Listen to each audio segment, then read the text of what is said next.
On This Week in Enterprise Tech, the DOJ would really like you to keep everything unencrypted. We hack all the things, and iBeacon is coming for your big data. Twiet on the set. Netcasts you love. From people you trust. This is Twit. Bandwidth for This Week in Enterprise Tech is provided by CacheFly at CACHEFLY.com. This is Twiet. This Week in Enterprise Tech, episode 90, recorded May 5th, 2014. iBeacon to your big data. This episode of This Week in Enterprise Tech is brought to you by Prosper. Prosper is a peer-to-peer lending marketplace which connects people who are looking to borrow money with those who have money to lend. Visit prosper.com/twit and receive a $50 Amazon.com gift card when you get a loan. And by RingCentral. The cloud-based phone system we use just got better with the launch of Meetings, the full-service video conference feature. Zero startup costs, and RingCentral starts at under $25 a month per user. Try it now with a 30-day risk-free trial and buy one desk phone and get a second phone free, up to 20 phones.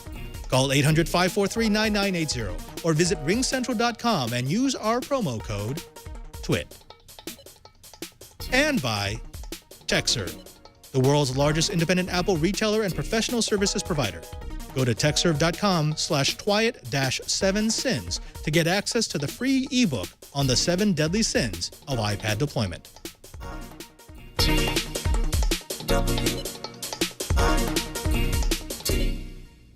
Welcome to Twiet, This Week in Enterprise Tech. It's the show dedicated to the enterprise professional, the IT pro, and the geek who just wants to know how the world is connected. I'm your host, Father Robert Ballas, the digital Jesuit, your guide to all things in the enterprise. But of course, I'm joined by my regular cast of characters, starting with Mr. Brian CHEE, the director of the Advanced Network Computing Laboratory in Honolulu, Hawaii. Brian, I understand you were playing with robots over the weekend? Yeah, big shout out to Lieutenant Commander Gorshin and his gang of merry Coast Guardsmen who ran the Sea Perch competition for middle school kids, where they got to run robots in the pool to do obstacle courses and object recovery. Robots in a pool. You know who doesn't have robots? My good friend from the other coast, Mr. Curtis Franklin from Enterprise Efficiency. Curtis, thanks for coming back on. You are looking colorful today. Well, thank you. I was going for colorful. It's a beautiful day here in the swamp, and I tell you what, we got lots of interesting stuff going on, taking E2 radio and expanding it out to Information Week, dark reading, and network computing. Lots of goodness happening really soon. Indeed, lots of goodness. Speaking of goodness, we're trying a brand new segment called Blip. It's our news stories that we don't really want to do a deep dive on, but we think you should know about because they affect the enterprise. Let's, of course, start with, I think, what is the top story of the week, and that is Apple defeats Samsung in court once and for all. Well, kinda, sorta. No, really not at all. Last year, we had the landmark $1 billion decision against Samsung. That's getting held up till the end of time in appeals. Now, perhaps smelling blood in the water, this time Apple wanted $2 billion for the 647 and 721 patents. But they were awarded only $119 million. And that will be held up in appeals till the end of time. Samsung also pulled off a minor victory, successfully countersuing with one of their acquired patents to the tune of $158,000. Now, in the end, Apple will appeal this decision, Samsung will delay their decision, and Apple and Samsung fanboys can again reignite their passion for quasi-informed legal onanism. And that takes us to my favorite blip. Latest report from IDC says that tablets are over, unless, of course, they aren't. The big news here is that the growth has slipped only about 3.9%. Apple's market share has slipped a little bit. They only are holding about 22% of the market now. The big news, though, is that if you're going to be doing an enterprise tablet program, there are really only two options. That's Apple or Samsung. Every other tablet really falls into the also-ran category. And I tell you what, the other big one is that if you're looking for massive growth and you need that in an application you're going to sell, look to the phone rather than the tablet. And this recently, Google and Amazon are launching a war on same-day delivery in the Los Angeles area. Los Angeles has become the battleground between Google Express and Amazon's same-day delivery services. Google says they'll accept orders until 4 p.m. for final delivery window between 6 and 9 p.m. No minimum purchase, surcharge, or markup according to Google. Users can sign up for a 6-month trial or pay for the $4.99 per item cost for a la carte shipping. Google is still evaluating how to price the service with opt-in for longer-term subscriptions. Look for Google uniforms and Google brand cars. Amazon is crowding about 1 million items into its Get It Today on the Amazon website or directly to amazon.com/same day. Considering the Amazon locker concept died, will the same-day delivery concept work, and will it expand to other markets? I sure hope so. Well, folks, that was your blip. Now, before we get on to the main part of the show, I thought now might be a good time to talk about the first sponsor of the Twilight Riot, and that, of course, is Prosper. Now, what would you do if I told you that in 72 hours you could have up to $35,000 to cover your needs? What would you do with that money? I mean, would you pay off your high-interest credit cards? Would you start a business? Would you finally do that home improvement project that you've been putting off year after year after year? Well, folks, that's not a fantasy. That's Prosper. Now, Prosper is an innovative peer-to-peer lending process, Silicon Valley's answer to a more modern, community-based personal loan. There are no outrageous fees, no raising interest rates, and yes, you will never set foot in a bank. Prosper offers low fixed-rate unsecured personal loans, which means no collateral required, and has multi-year terms available. Prosper has more than 2 million members, lenders, and borrowers, and over $1 billion in funded loans. Folks, this is peer-to-peer lending. We've heard of programs like this, usually in the third world or as microloans, but it's time that peer-to-peer made it into our financial reality. Prosper connects people who need money with those who have it to loan. It's really that simple. Just go to prosper.com/twit to check your rate instantly without affecting your credit score. So here's what we'd like the Twilight Riot to do. For a limited time, Prosper is offering Twit viewers a $50 Amazon.com gift card when you get a loan. Go to prosper.com/twit. That's a special site just for our viewers. Up to $35,000 in just 3 days and receive a $50 Amazon.com gift card when you get a loan. Prosper.com is not affiliated with Amazon. For gift card details, visit prosper.com/twit. And we thank Prosper for their support of This Week in Enterprise Tech. Let's get to it. Hey, I think it's time to hack all the things. This first Enterprise Bite comes to us from Wired, talking about a researcher who went through a couple of major cities in the United States and determined that we've got a vulnerability. Now, what if I told you right now there was a device hiding in each and every single one of our cities that could be used to unleash untold confusion and destruction in those major metropolitan areas? Now, these devices hold the fate of millions of Americans in their integrated circuits and could turn on us at any given time.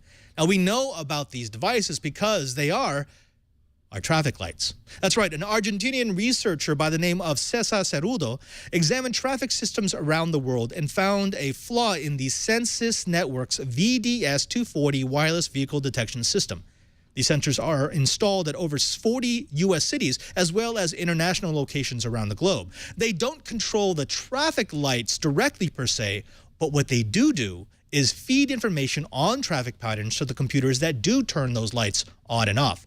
Cesar discovered that the protocol used by the sensors, a proprietary protocol that works a little like Zigbee, lacks even the most basic security precautions. In other words, there is no encryption, and more so, there's no username or password. There's no authentication. If you can speak the protocol, if you're speaking on the right frequency, you can talk to the system. Now, he used an 802.15.4 wireless scanner to sniff the wireless traffic and found all communications to be in clear text and with no challenge response mechanism. Now, all you would need is a radio and patience, the ability to sit there and look at the traffic coming by and then mimic the traffic going over to those traffic computers. Now, here's the scary part. I could send data to enough of these sensors and enough of the connected computers to convince a city's grid of traffic lights that it was all clear and it was good to turn them green. Or I could vice versa, make it all red and say and cause a huge traffic jam, a jam log. Now, that's alone kind of scary, but Cheeber, let me throw this over to you first. We've known for a while, because we've been covering the SCADA stories, that our infrastructure is vulnerable. But at least with SCADA devices, there was a username and password. what on God's green earth would make people create a network-connected device that didn't even have the most basic security precautions? I don't know. The hassle is the system is capable of digital signatures, and it is capable of login and passwords and so forth, and it's capable of encryption. I want to be very, very sure this is not Zigbee. Zigbee actually has that built in, and Zigbee is pretty secure. And oh, by the way, yeah, I did kind of help on getting Zigbee into the world. Well, but see, that's the weird thing, Schubert. I mean, it seems as if they base this protocol off Zigbee. It's very Zigbee-like. So can you imagine any development process where you're thinking, okay, yeah, we're going to be using these around the world to send data to secured systems. Yeah, the Zigbee protocol that we're copying has authentication, it has encryption built in, but we're just going to strip that out. I mean, what decisions could possibly lead to that? It was all about speed. They're running a mesh network over a really weird environment, lots of different RF all over the place. It's changing all the time. And apparently, I would imagine someone wrote the spec so tight that the manufacturer's only way of meeting that spec was to remove all encryption and logins. Wow. Okay. Well, let's go over to Curtis, because I think we're now getting into his ballywick. This, if it plays out like Schubert has said, and actually it sounds like that could be very plausible, sounds like a great example of people who are writing spec, writing policy, writing rules and regulation without actually understanding the tech. This is not the first time we've seen this in the enterprise, right? I mean, there are a lot of projects that seem to be backwards in their development. They get what you want it to do, and then you figure out what tech fits into it. Oh, absolutely. And to be honest, I think what we have here is something that we heard about a long time ago when they were doing the investigation in the aftermath of the Apollo 1 disaster, when they decided that what had happened was really a failure of imagination. They just couldn't imagine that what happened did.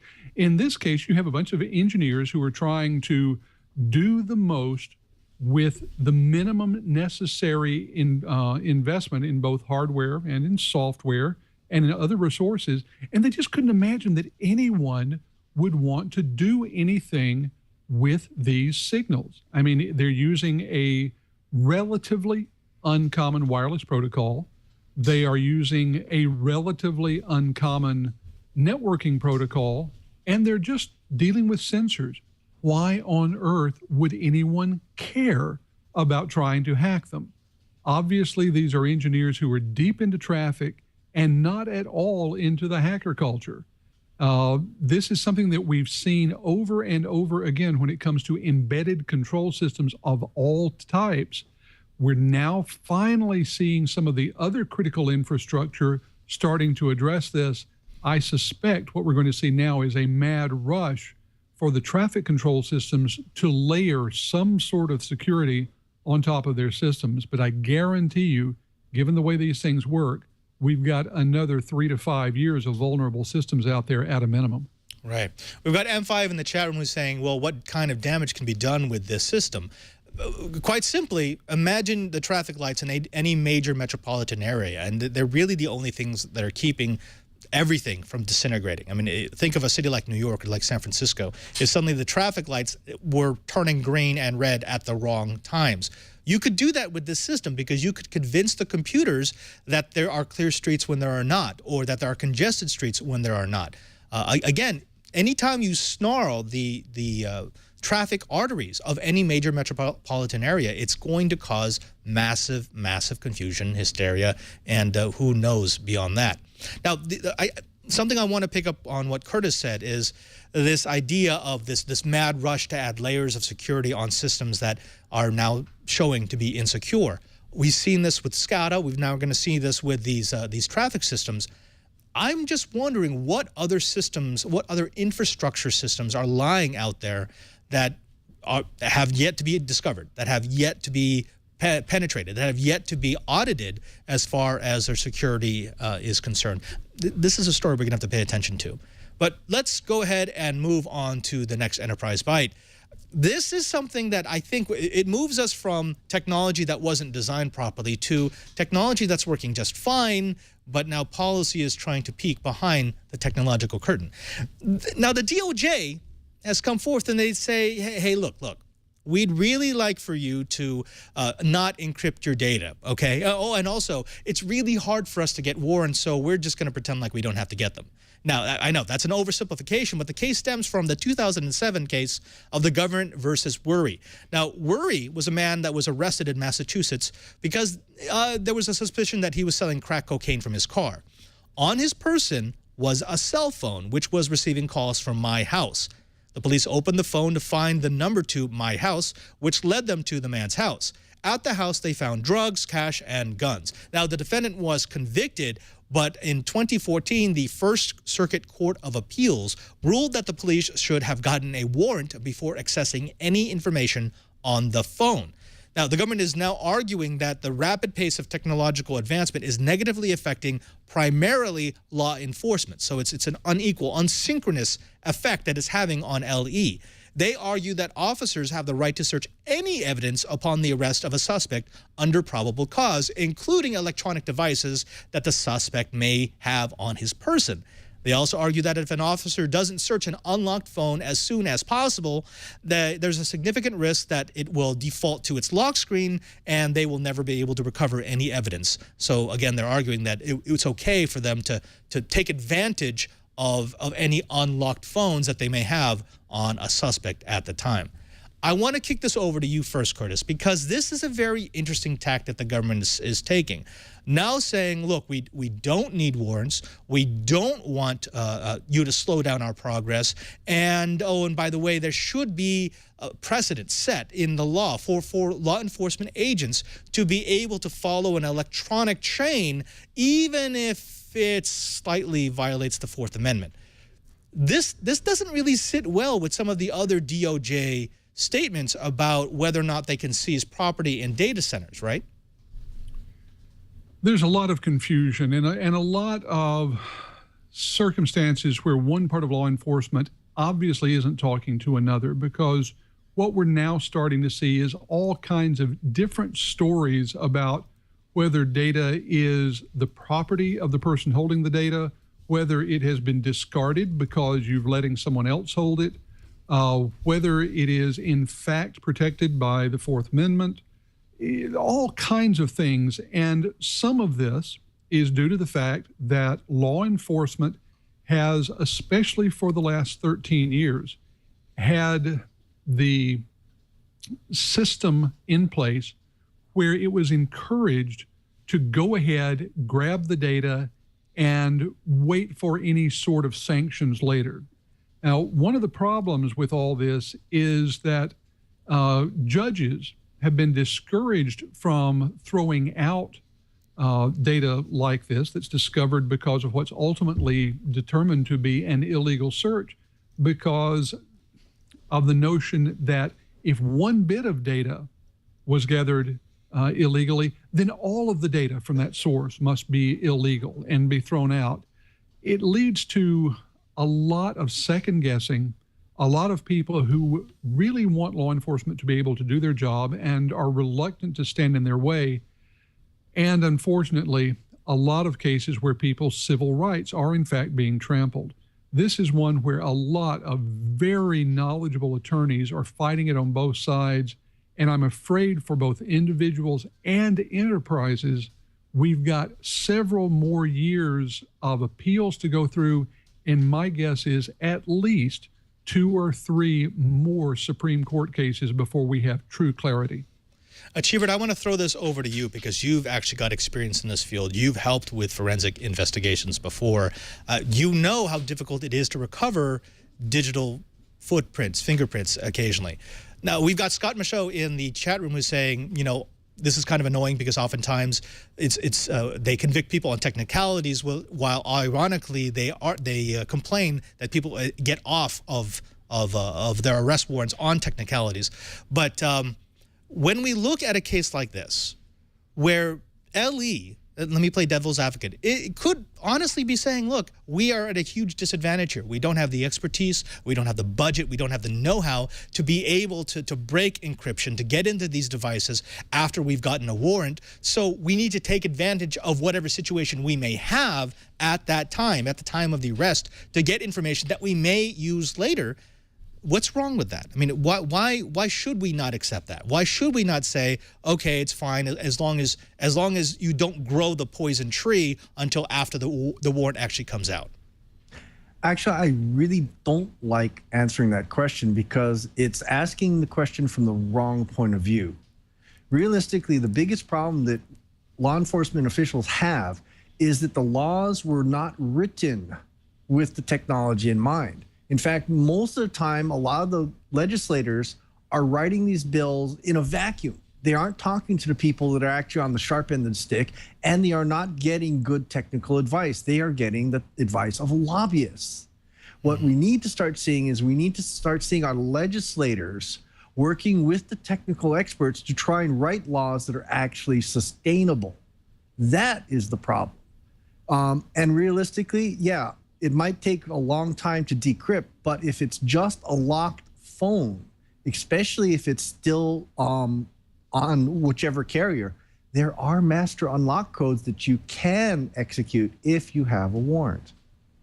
Actually, you know what? I believe that one bit of advice, that idea of having a technical expert available at all times, could solve for both the first and the second enterprise bite of the day, which is, look, there's too much policy being made. There are too many laws that are being bandied around. There are too many people who are second guessing what you can and cannot do with technology. It's time for us to make sure that technical experts actually are in the room when these decisions are being made. And again, that's just me. Now, this is actually a really good place to break for the second ad of the day to talk about the second supporter of the Twilight Riot. When we come back, we're going to be bringing in an old friend of the show to talk all about iBeacon. You may know it as a retail godsend, but yeah, it's actually going to be pretty big in the enterprise. But before that, I want to take some time to talk about RingCentral. When Leo decided to build this studio, he decided that we needed to dog food. He wanted us to do what we had been telling our audience to do for years, and that is trust the cloud. The cloud will do you well. So that's why all of our documents are in the cloud. Our email is in the cloud. Our meeting schedules are in the cloud. Everything that we could move into the cloud, we did. So when Russell, our IT guy, came to us and told us that we could have a full-featured PBX system in the cloud without a clunky box in the basement, without wires and contracts to service it, well, it was a no-brainer. We love RingCentral. Zero startup costs, no PBX hardware to install or maintain.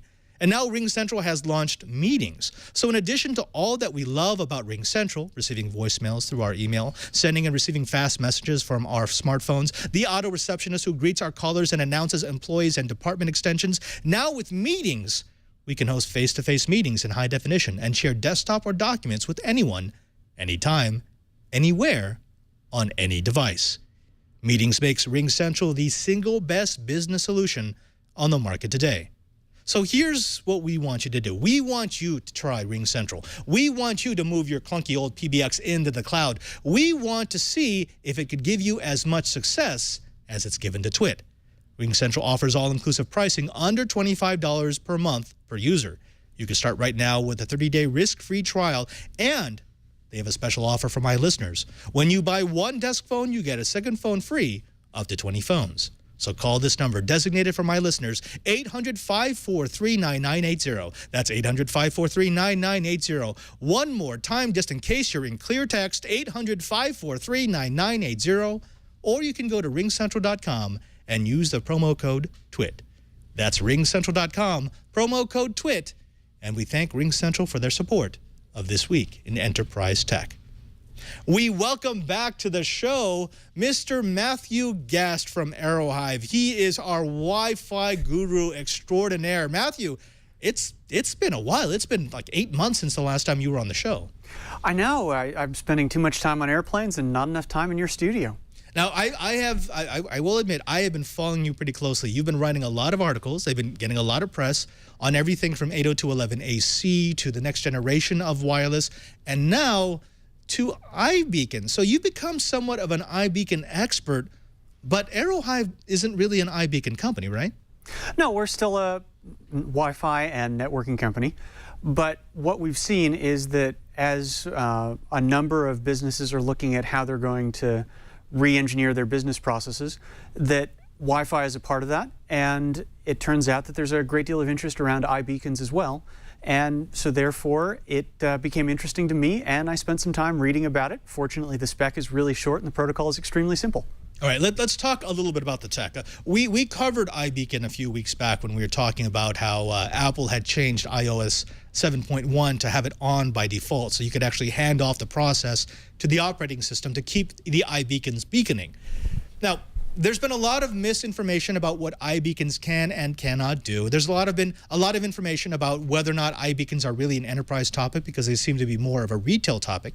So if I were to start off and ask you, well, why should anyone from the enterprise, why would an IT person, why would an IT admin or a CTO be concerned about what's happening in the iBeacon space, what would you tell them?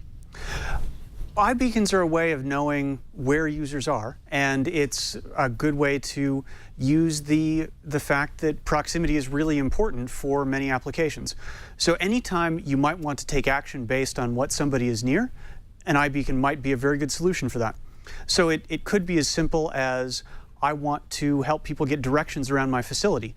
Anytime you get a really sprawling campus, it can be hard to find your way around. And you can build an application that gives you directions. So it's almost the next generation of digital signage. Right. You can use it to bring customers into your process, into your business processes, so that you check in automatically when you walk into a location. You can use it so that you can base decisions for what your equipment does based on how many people are present. So it could be as simple as a green initiative where you want to use the presence of employees in order to control the lighting and how much energy you're using. All right. Now let's actually talk about the hardware. Let's talk about how this works. What establishes the iBeacon protocol? Well, iBeacon is a special form, or it's an application of Bluetooth Low Energy.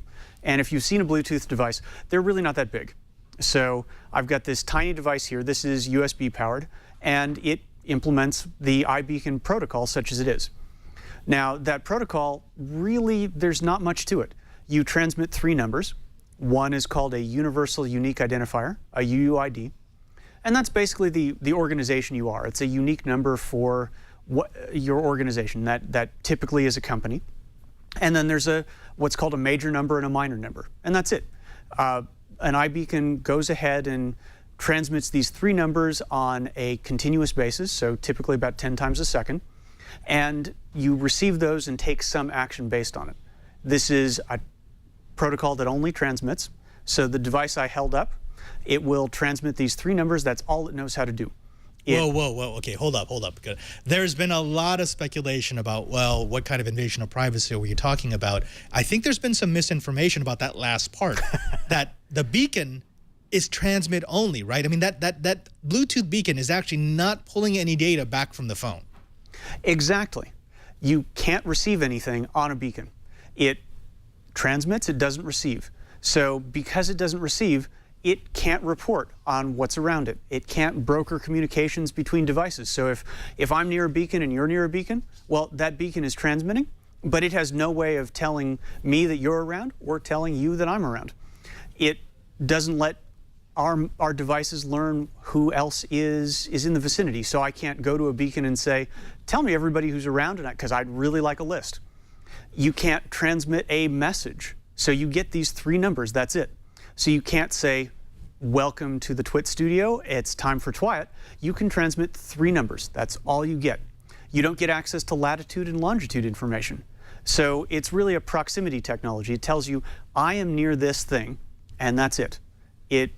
And that thing doesn't even have to be something which is fixed in place. There's a really interesting application where a train company is looking at using iBeacons so that as the conductor comes close to passengers, then it's possible for their mobile devices to recognize, hey, it's time to pull up the ticket and see and allow the conductor to validate that ticket. All right, so now you've established how the hardware works. It's just a beacon. It's a Bluetooth LE, which is an established protocol, an established technology that sends out a beacon to devices that can receive it. What kind of information can I get from that beacon? So because you only get these 3 numbers from the beacon, you need to have something running on a device to receive and interact with them. So this proximity is kind of like the hello world of location. It's the very first thing that you might want to do is to learn what you're near so you can interact with it. And it's a way of enabling your mobile device to interact with the world around it. So that you might know, hey, here's a beacon that tells me I'm at home. I know what's at home because I've programmed that in. And then it's up to some software running on your device to go ahead and take some action. Now, you hear a lot in the retail space about the use of automatically provisioning coupons, but this could be anytime you have somebody near something, you take action. So it can be you've walked into the building and we want to check you in. It could be an automatic attendance process. In many states, for example, education spending is based on how many students you have attending classes. So knowing that automatically knowing that they've entered a classroom can be an important application to develop, especially now with the number of school districts that are using one-to-one programs where students are issued a mobile device of some sort. Cheever, let me ask you a little bit about that, because he's getting into education right now, and that really is your bailiwick, IT on a campus, a university campus, a large campus. The technology behind iBeacon seems to be kind of perfect for an environment like yours, right? Because it's low cost, it's low energy, it's not all that intrusive, because the two-way communications depends all on what the device has been configured to do, not on the beacon that's sending out that Bluetooth pulse. Have you had any discussions on your campus yet about maybe trying to use iBeacon? We've actually been talking about lots of different technologies, and being able to uniquely identify a space or an object with some sort of wireless technology is a big deal. Heck, closer to home, you and I, we could probably use it on the InteropNet tours. People can go around, they can run an InteropNet application, and it'll actually tell them all about the equipment we're using on the InteropNet. The number of applications boggles the mind. But is there some way of misusing it? I don't know. Let's go ask Matthew. Well, let's get to the misuse part in just a bit. I did want to throw over to Curtis, because he can actually give us an enterprise view of this. Curtis, have you had any discussions in enterprise efficiency yet about the rise of these location technologies and sort of how marketing people are salivating over the data that they can get from this? I actually did have a conversation on this about a year ago. I was talking to the chief digital officer at MGM Resorts, and he was talking about the ability to help their guests through the registration process, through the process of finding and reaching their rooms, basically to enhance the entire guest experience from before they arrived on property all the way through checkout and their return home. Within the property itself, and if you've ever been to Las Vegas, you know just how enormous those casino properties can be. They were looking at the possibility of proximity technology to help people avoid getting lost. That's a non-trivial problem in these big casinos. I can see the same sort of thing in very large department stores, in shopping malls, in other resorts that are now becoming very large. And that's without even getting into things like what the folks at Disney are already doing. So, yeah, there are a lot of people who are looking at this in both hospitality and retail. And I think that as those use cases start to hit the ground and run, we're going to see other sharp enterprise folks looking at ways they can apply this to their situations as well. Right, right. Matthew, we're getting a lot of really good questions in the chat room. M5 actually has a couple. He did ask about those 3 numbers you spoke of that are given to the device. We're going to get into that during the demo section. But yes, you can determine whether or not the same device has gone into several different places, depending on what the application reports. And what I want to give to you is his second question here, which is, what are the proximity details? So when we talk about proximity and ranging, how does this work? One of the theoretical scenarios that we gave was, well, someone hovers around a display, right? Let's say they're in an Apple store, they're looking at iPads, and the iBeacon has been hitting the same device at the same range for the last 10 minutes. So they know that this customer has been stationary, probably playing with a product, and then it sends them a coupon. There are a lot of people who think that this means that there's some sort of bi-directional data transfer here, that somehow the beacon is keeping track of where the customer is, and therefore that's the big data point. Is that how this works for ranging and location? Well, everything is done on the client side, so it's all based on what the receiver is doing. As you stand there, the beacon transmissions are coming out, and I also saw a question in the chat room where somebody said, well, if an iBeacon is Bluetooth, then doesn't that imply bidirectionality? And the answer is that this is a special application of Bluetooth Low Energy where the specification says you only transmit. There's nothing in the iBeacon spec that says here's how you receive, and so it's based only on having transmissions. So as a device is sitting there, you can tell that you're not really moving relative to, say, the display in this case, because you continue to receive these beacon transmissions with the same signal strength, and therefore you can infer from the signal strength, you can infer a distance because you have a transmit power, and you're able to say, okay, well, for the last, in your example, 10 minutes, I note that my received signal strength is about the same, and so therefore I'm obviously hovering around this display. And the example you gave was iPads. I really wish it was as easy as going and standing and looking at them for 10 minutes to get a discount, because I could certainly use the money. Now, and actually, yes. So let's make sure people understand that the distance calculations, the location calculations, that's not determined by the beacon. As Matthew has said, that's only transmitting. There is no direction. There is no data coming back. So anything that could happen to calculate that you've been in a certain vicinity is happening on your phone. The app developer has actually baked that into the software. So unless you're running that software, or unless you're running iOS 7.1, it's not going to happen without some sort of positive action from you. Matthew, I think we've danced around this long enough.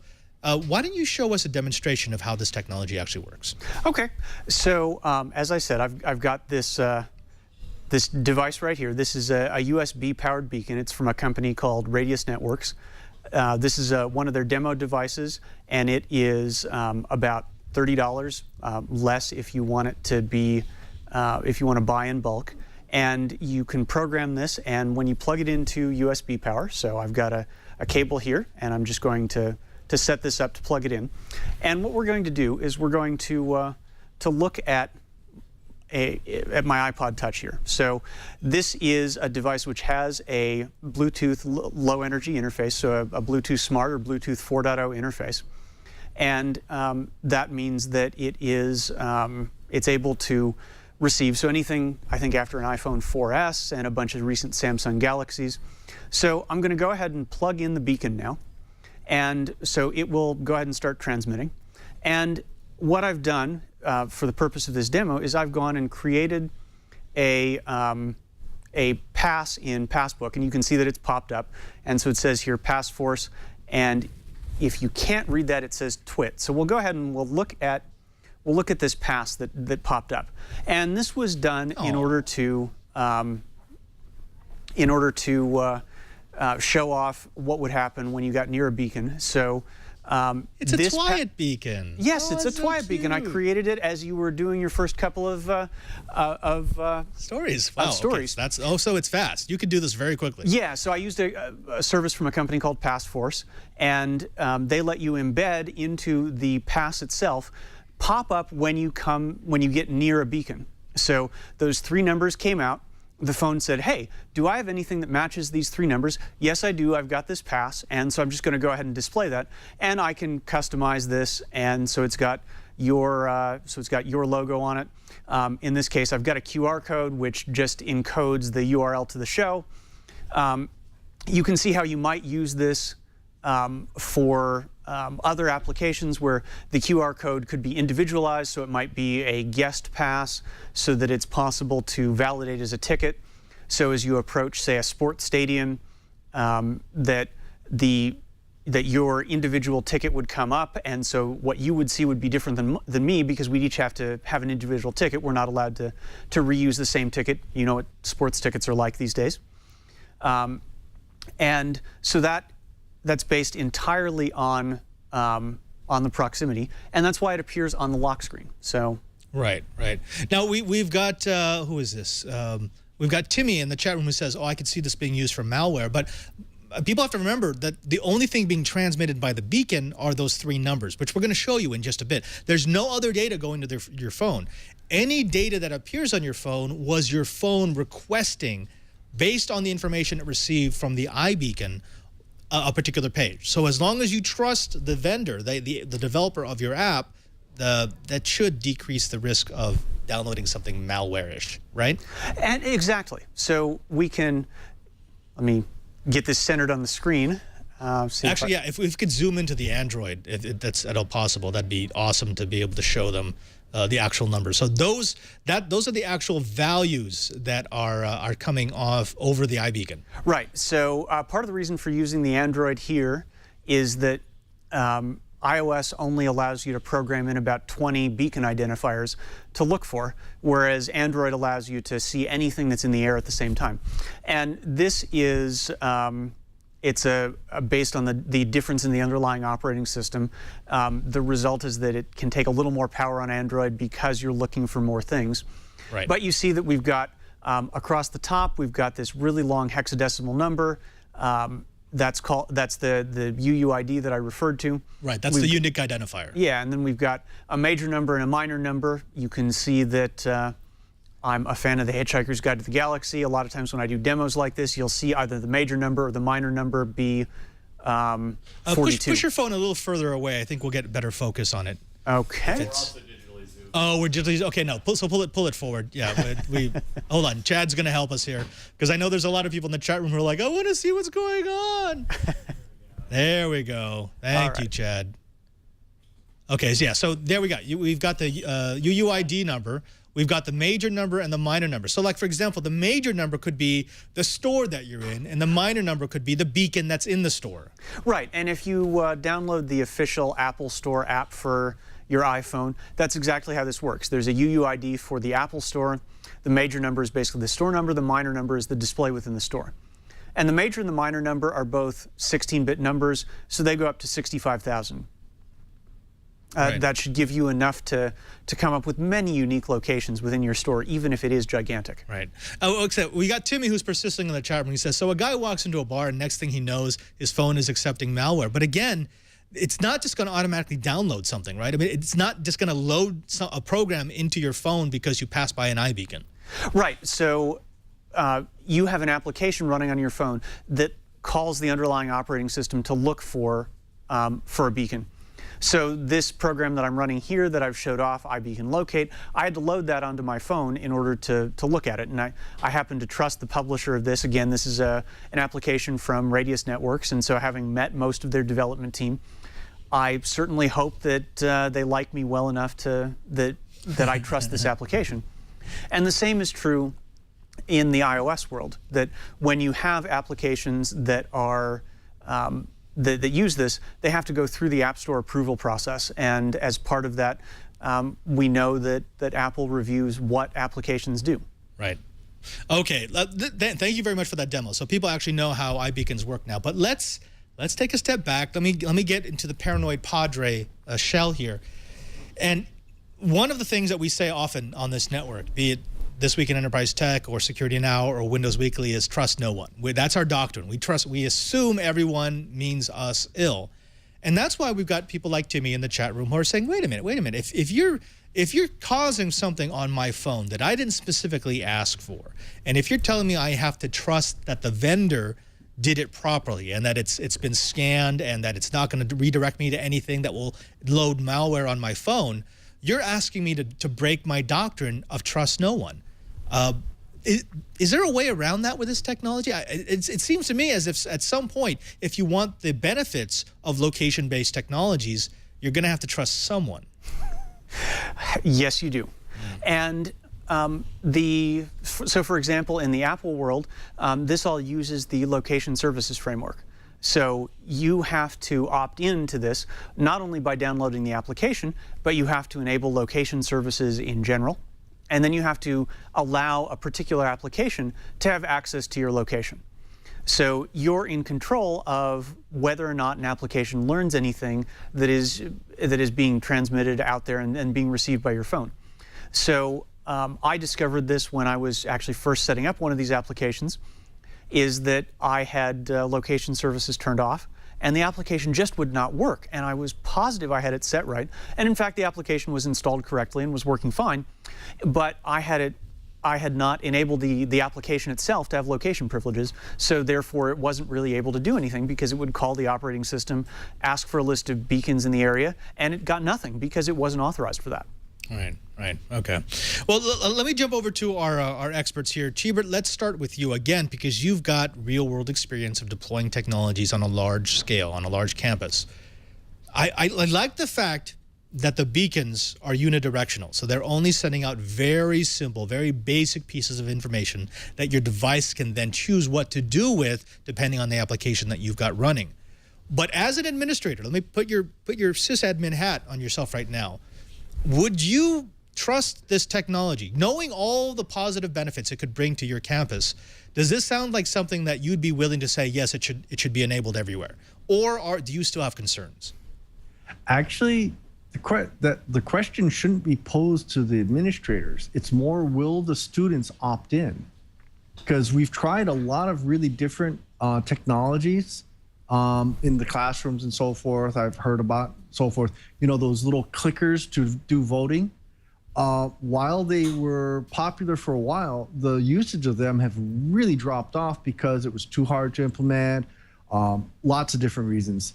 The bottom line is, in a technology like this, will the consumers opt in, not whether or not the IT group. You know, there's a lot of great technologies out there, but if the consumer or the person that's actually going to be using this isn't going to opt in, it's worthless. I love that. I love the fact that you're taking that stance, because this is the one that I want to throw over to Curtis. Curtis, we've got Web 1004 in the chat room who says, we all know where this goes. Soon you won't be able to go into a store without it on. It's kind of funny, but at the same time, I could see that happening, right? Because if you are an enterprise marketing person, if you're an enterprise salesperson, you would like a technology deployed where there is no way to turn this off. There is always something that will be watching your location so that we can always sell to you based on your location. So on one hand, you've got Cheebert, who is saying, well, it's all based on whether or not customers are going to opt in. What do you think is the enterprise side of this? The enterprise side of this has to be, we always want it on. There should be no reason why this should ever be off. Oh, well, from the corporate position, that's entirely correct. And let me tell you where I anticipate we'll see it first. It's not going to be people opting in. I think my buddy Brian has a very optimistic and generous attitude towards a lot of the enterprise folks out there. Here's where I would look for it. A lot of different stores and restaurants and hotels now have their own apps. I know I use the apps from Hilton. I'm a Hilton Platinum member, so I use their app to make reservations when I'm on the road and to check things. It won't surprise me if what we see is location awareness added to those apps and hidden within a 49-page terms of service change. The same is going to be true for restaurants. The same is going to be true for retailers. You know, if you are a Macy's customer, you can get Macy's coupons and notices of sales on your smartphone or on your tablet because of the app that you've downloaded. Well, that app is going to be what holds the key to the location awareness. It will be turned on unless you explicitly turn it off, and the awareness that it's there is going to be in a terms of service update that not 1 in 500 people will actually read and notice. Well, gentlemen, when we come back, I think I know where we need to take this. We need to actually talk about the big data implications of something like iBeacons. If we're gathering all this data, I think it's time to look at maybe the dark side. But before we do that, this is a really good time to talk about the third sponsor of the Twilight Riot. You know them, you love them, you've got them for your Apple stuff. It's TEKSERVE. Now, businesses keep coming up with creative ways to service their customers, increasing productivity among employees, and making more money with the same amount of resources. It's called force multiplication. It's trying to do more with what you already have. And if you want to do that, you need to turn to an expert who knows how to guide that next project. And that's why we turn to TEKSERVE. Now, for example, the Culinary Institute has equipped students, faculty, and chefs with the iPad, empowering them to do away with heavy and unwieldy textbooks and streamlining the learning process. A major cable service provider in the Northeast gave its field technicians, who are the public face of the company, iPads that were all configured to provide better customer service. And retail companies have enhanced their in-store customer experience by using the iPad, not just as a point-of-sale device, but also as a spot where customers can learn about sales, special offers, and upcoming events. All of these clients and more have turned to TEKSERVE, the country's largest Apple reseller that sells, supports, and manages the largest iPad deployments in the world. You know, they're the people that you want to deploy to manage your iPad project. If you're considering adding iPads to your business, why not ensure the project's success with an experienced partner? TEKSERVE assists businesses of all sizes to deploy Apple solutions, as well as solutions from Avid, Adobe, and so much more throughout the United States. No matter if you've started deploying iPads already or are just getting started, TEKSERVE has the experience to help. Now, here's what we want you to do. Right now, TEKSERVE is offering a complimentary download just for Twilight listeners or deploying iPads or who are interested in learning more about doing so. We want you to get that document. We want you to read some of TEKSERVE's secrets, some of their experiences to find out if they could help you with your next deployment project. Go to TEKSERVE.com/Twilight-7sins to get access to the 7 deadly sins of iPad deployment and see the common pitfalls that throw companies for a loop during their iPad projects. This complimentary download is available right now just for my listeners at tekserve.com/Twilight-7sins. And we thank TEKSERVE for their support of This Week in Enterprise Tech. Now, we've touched a little bit on the promise of iBeacons and location technology. I think it's only fair that we talk about the dark side. Specifically, I want to talk about a project from Vigilant Solutions. Now, Vigilant Solutions was founded in 2009 to build a database of license plate images taken by automated license plate readers. These are those parking-made cars that have the cameras on the side so they know which cars have been parked where. These are the cameras on toll roads and on bridges that allow you to go through without any sort of toll tag, and it simply sends you the bill. Now, the repository was known as the National Vehicle Location Service, and it's an incredible source of location information from around the world because it contains over 2 billion records. The repository is a database that lets you track vehicles across cities, across counties, across state lines, and yes, even across borders. However, for law enforcement to use it, they need to agree to one big stipulation, and that is complete secrecy. It's not really a legal thing, it's a PR thing because they know that this kind of database is the thing that scares people like you and me. When we think that someone has location information that persists, that stays, that has no expiration date. Vigilant Solutions doesn't want to bring attention to that database, and so the LE agreement specifically states you shall not create, publish, distribute, or permit any written, electronically transmitted, or other form of publicly available material that makes reference to Learn, that's the program, or this agreement. This prohibition is specifically intended to prohibit users from cooperating with any media outlet to bring attention to Learn or Learn NVLS. All right, so now we've got this database that is starting to come to light, and people are getting a little bit freaked out because they think of a 2 billion record database. They think of all the location information from all these vehicles going across state lines and borders and across bridges, and they start to freak out. Matthew, what I would like to toss over to you is, considering the amount of data that you could get off of iBeacons, if somehow that data could be collected and somehow those unique phone identifier numbers could be sent back because of that beacon, could we build a database of iBeacons across the country? Well, you could not only build a database of iBeacons across the country, if you had an application that received that took what a phone received and reported that to a central server, you could easily imagine writing the equivalent of that database for, this phone has visited, here's a list of iBeacons it's seen. You could use that to reconstruct a phone's movements.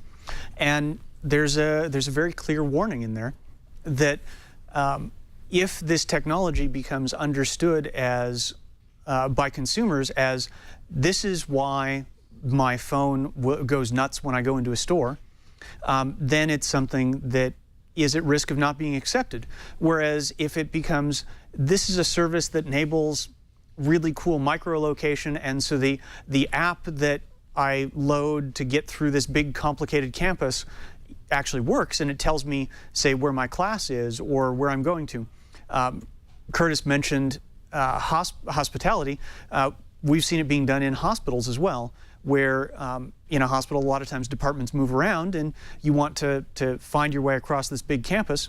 Having location capabilities indoors, especially in these gigantic multi-story campuses, can be very important. And so the trick is that we have to come to understand this technology as something which offers benefits, not something which is a big brother-ish technology. And there's an important role there for the providers of mobile ecosystems. Right. That there is a natural point at which we can say, this is what is an acceptable use of this data. It's okay if you use this data to help somebody get around and learn where they are relative to where they want to be and guide them from point A to point B. It's not acceptable to maintain a list of every place they have ever been and hold that data and use that for some other purpose.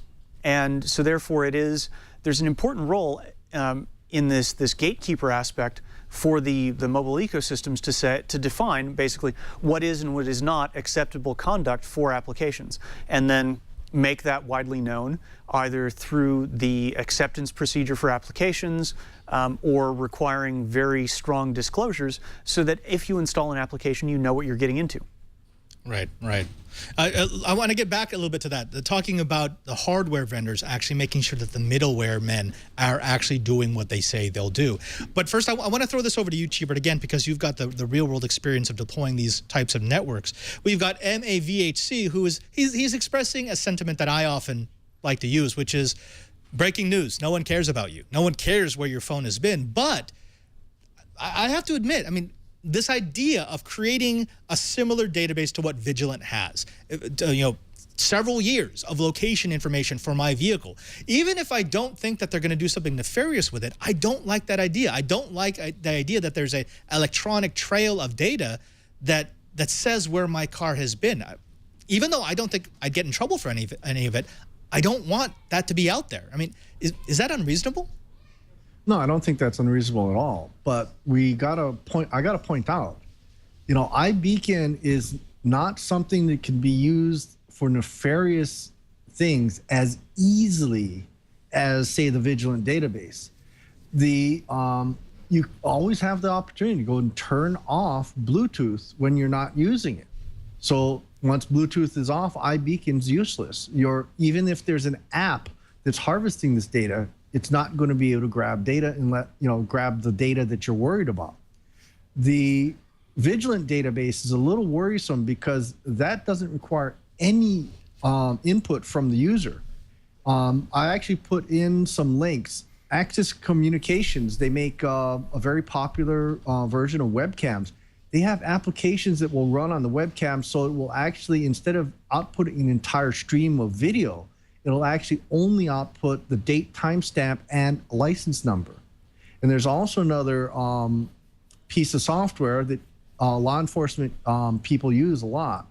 A friend of mine, Dr. Teradici at MIT, she developed a system where if you have a relatively low resolution camera, you can actually use subsequent frames in a video feed to increase the resolution to the point where you can more easily read things like license plates. And it's used quite often in the forensic process for dash cams for police cars, because they're bouncing around and hard to see, and maybe they didn't catch the license plate, but they can run it through salient stills, and it'll actually increase the resolution to the point where they can catch that license plate. So that's the kind of thing that worries me a little bit. It's a good technology. I love supporting the law enforcement people, but the vigilant database does make me a little worried because there is no process for opt-in. Right. Curtis, let me go to the other extreme with you. Let's play the other side of the devil's advocate here. And that is talking about all the good things that could happen from this. In the chat room, they're already going back and forth about certain scenarios. Like, for example, Alan is saying, well, your insurance company could hike up your insurance rate if it finds that you're driving a very dangerous route. We've got other people who are saying, we've got Harlequin who says, the Pope might actually call me and ask why my car is always parked in front of a synagogue. These are the, they're hypotheticals, but at the same time, I could see people in enterprise saying, wait a minute, no, we're going to use this for a good thing. We're going to use your iBeacon information, for example, to say if it seems as if you're always going into health food stores and you're always going to the gym, we're going to drop your insurance premiums because we know that you're living a healthy lifestyle.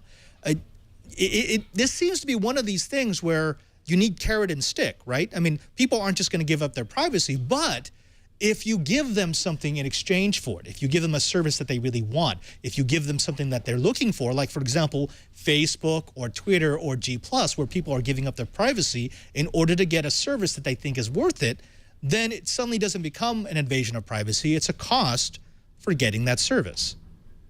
That's exactly right, Padre, and that's really the principle, and that's really the dividing line. Many of us here in Twyat and in the Twyat riot come down on the privacy side of things. We really don't want people to have information that we have not explicitly given them. We don't like the idea of them taking information without being very clear about it. And we expect something very clear and very specific in return for that data. Now, a lot of people don't think that way. All they focus on are the benefits. They focus on those coupons, those discounts, that little bit of reduced friction in a transaction that helps move them along in their day and, frankly, makes them feel just a bit more appreciated by the company that's giving them this offer. One of the big changes that's happening is a legal concept, and that's the concept of the reasonable person, the reasonable man or the reasonable person. What does a reasonable person expect their level of privacy to be? That's a very real legal concept, and it's something that is rapidly changing with all of this dynamic about giving information and receiving value. The whole area of sharing on social networks. What if we automate those? Let's think about the Facebook app. The Twitter app, those people like to sell ads. What if they incorporate location awareness and help you automate updating your status depending on where you are and what you're doing within a store? There are lots of things that can go on, and the ramifications are huge in all kinds of directions. The question is going to be, what expectations do most consumers have about the value of what the enterprise is giving them back versus the value of data concerning where they're standing? That's something that we haven't figured out yet as a society, but I have a feeling we're going to spend a lot of time looking at over the next couple of years. Great point, Curtis. Great point. Matthew, I think the last word has to go to you. You gave us this great example of a demonstration of iBeacon. You showed us how it actually works. You showed us how it's supposed to be configured. What would be your last words on privacy and whether or not we can see iBeacons in more and more places as time goes on? Well, this is exciting technology because it really is the basic way that we can make our mobile devices interact with the world. What's your phone near? What can you do? Learn what is what is around, how can you change its state. And that could be as simple as, I have left the office, turn the air conditioner on so my house is cool when I get home. These are not necessarily applications that involve tremendous privacy invasion, and therefore I'd like to see them happen. The lesson here is that for companies that want to use this information, be very clear about how you're using it. If you're straightforward about what you need this for and why you want it, chances are it'll be shared. There's also an important lesson in here for the mobile ecosystems, which is that you don't want to get a reputation of being the ecosystem of choice for location tracking. Offer decent services and make sure that you clearly define what is and what is not acceptable behavior. And really what we want to do is we want iBeacons to be viewed like web cookies are. It's a reasonable technology that has many useful applications. And we don't want iBeacons to become the equivalent of the license plate database that you talked about. Right, right. Matthew Gast, engineer with Aerohive Networks, our wireless guru. Thank you so very much for coming on. Thank you, actually, to my entire panel for being part of this discussion. Fantastic discussion of privacy, iBeacon, wireless, big data, pretty much all the cool stuff that we cover in the enterprise. Let me start off with you, Cheebert. Aside from the fact that you've been playing with some awesome robots, what will you be doing in the next week or so that you think the Twilight Riot needs to know about? Well, for the Twilight Riot, it's been playing with the Fluke Link Sprinter with pushing data into the cloud. I'm going to be playing next week, hopefully, with the new Fluke OneTouch AT that is just added cloud capability. In fact, it uses the exact same authentication database as the Link Sprinter, and Fluke is looking like they're going to hitch their wagon to the cloud to really extend their test tools. Fantastic. And Curtis, enterprise efficiency, what does it hold for the good folks in the Twilight Riot? Well, enterprise efficiency, as always, has information for the enterprise. We've got articles going up. There are going to be some more radio shows. And as I said, look for the kind of thing that we've been doing at Enterprise Efficiency to start spreading to other publications. Look for us very soon around Information Week, dark reading for security, and network computing. E2, we are simply everywhere. E2, we're everywhere. Actually, I really like that tagline. And Matthew, again, thank you so very much for coming on. I promise not to wait another 8 months before we get you on, because you always give us some great in-depth knowledge on the wireless tech. Tell us, what should the Twilight Riot know about you? Where can they find you? Where can they find Aerohive? Well, you can find Aerohive at aerohive.com or follow us on Twitter. My Twitter handle has conveniently been up right here at the bottom of the screen. If you're looking for me, chances are on the weekends you can find me at an airport where I'm going flying. And also, you could find him in Ingress, where his username is Dr. Simon Tam. Dr. Simon Tam. That's right. We play in San Francisco. And folks, that's going to do it for this episode of This Week in Enterprise Tech. Don't forget to visit us at our show notes page at twit.tv/Twiet. While you're there, you'll find a little drop-down menu that will give you all the different places where you can get our show automatically downloaded into your device of choice. That's right. If you want it in your iPad, in your iPhone, your Android tablet or phone, your PC, your Mac, your laptop, your desktop, whatever it is, whatever way you want to consume our content, we're going to find a way to get it to you in that format.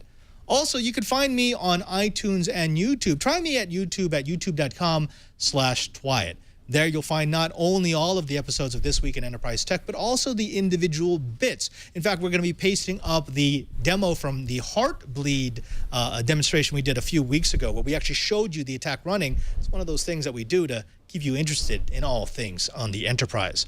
Also, did you know that we actually do this show live? That's right, every Monday at 2:30 p.m. You can find us at live.twit.tv. And also, as long as you're there, why not jump into our chat room at irc.twit.tv? As you can tell from the show, I always pull from the chat room. I listen to them because they are one of the biggest groups of engineers, geeks, nerds, trolls, and just really, really smart people. Again, come join us and be part of the Twit experience. Finally, I want to thank everyone here who made this show possible, to the engineers, to Leo, to Lisa, to Carson, my super producer, and of course, to my TD, Jason Howell, who just happens to have his own show all about Android. Jason, what does All About Android talk about? Talks about phones like these, Android devices that may or may not show eyeballs. Twit.tv/AAA every Tuesday, 5 to 7 p.m. Pacific. Be there. And there you have it, folks. That's how we roll at Twit. Until next time, I'm Father Robert Ballasare, the digital Jesuit, just reminding you that if you want to know what's going on in the enterprise, just keep quiet.